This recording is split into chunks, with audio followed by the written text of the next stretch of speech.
Hey, so I want to just talk about a question I see on Facebook at this time of the year quite often. And I want to talk to you about what exactly it means, what you're looking for, and set some proper expectations for you moving forward. So I'm going to just read the gist of this, and then we'll post this also on the screen. But essentially what somebody's looking for, it says, we have a brand new home, and we're having a tough time when it comes to growing grass. We have bare spots, weed issues, and a few other things. And they want to stay away from the national companies. And, I totally respect that. When you go to a professional local company, you're typically going to get a lot better service. You're going to get people that care a lot more than typically a big national firm. The big national firms have to be very streamlined to typically be efficient. That's something that you probably don't need. You need somebody that's going to really dig in, really find and tailor a solution to fit your needs. Right now, we are in springtime. What that really means for you, you're going to be fighting a couple battles, right? You have weeds and you have bare spots. So how do you address these things? Some salespeople you're going to talk to, and they're going to sell you some panacea, wonderful world dream that they can solve all your problems right now. They are telling you a fat lie.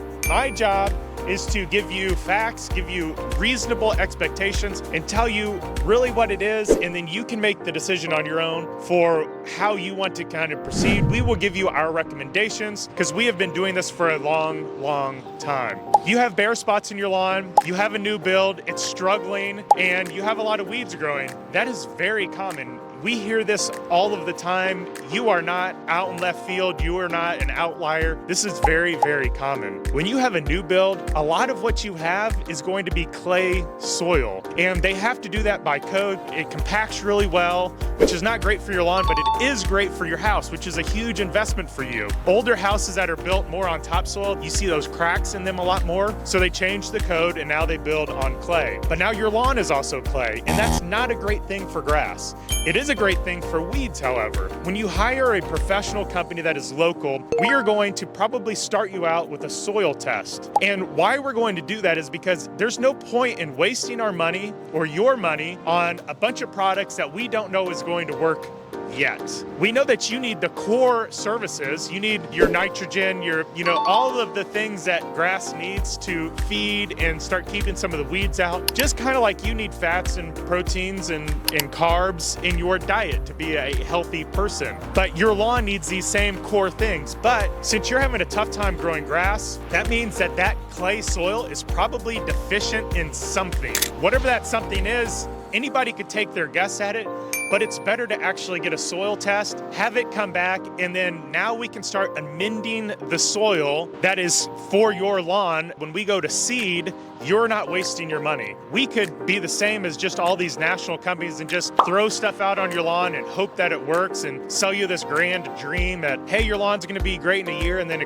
a year comes and it's not great, so then you switch companies and they sell you the same dream, and you go through their program and boom, it's not great, and you keep finding the next company, then the next company, then the next company. And then finally you stumble upon Blue Duck Lawn Care, and we are very different. I'm not going to tell you that we are some special magical unicorn that, sprinkles fairy dust on your lawn and it's going to be great. That's not the reality of what we're dealing with. We are dealing with nature. It's always changing, and it's going to take a number of seasons, but we need to start with a soil test. We need to start with knowing what is in the soil, because if the soil is not right, there's no point in spending all of the money on aeration and seeding in the fall and just throwing it down the drain, because none of that's going to grow, none of it's going to stick, and none of it is going to be successful. So let's start with a soil test. It's $49 right now. It's going to give us a report, a readout, and it's going to say, hey, the pH is off, hey, the organic matter's off, hey, the CEC is off. And now we can actually give you a call and say, hey, you know what? To proceed, if you want a great looking lawn, a nice looking lawn, you need to do this step and this step and this step.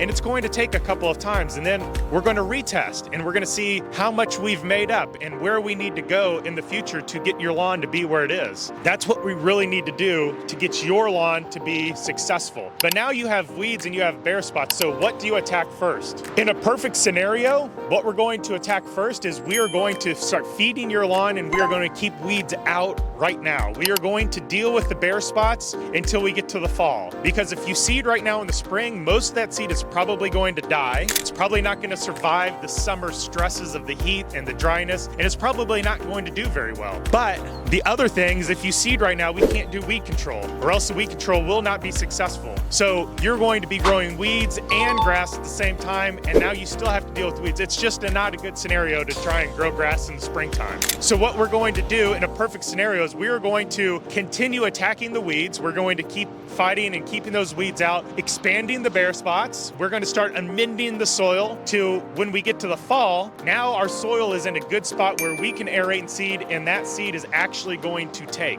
That is the optimal way that we are going to address this problem. It's very common, especially in suburban households. But if you don't start with that soil test, you're just setting yourself up for bad news. I hope this helps. Let me know in the comments if you have any other questions. I'll be more than happy to make any videos related to this to help you guys out. We'll see you in the next one.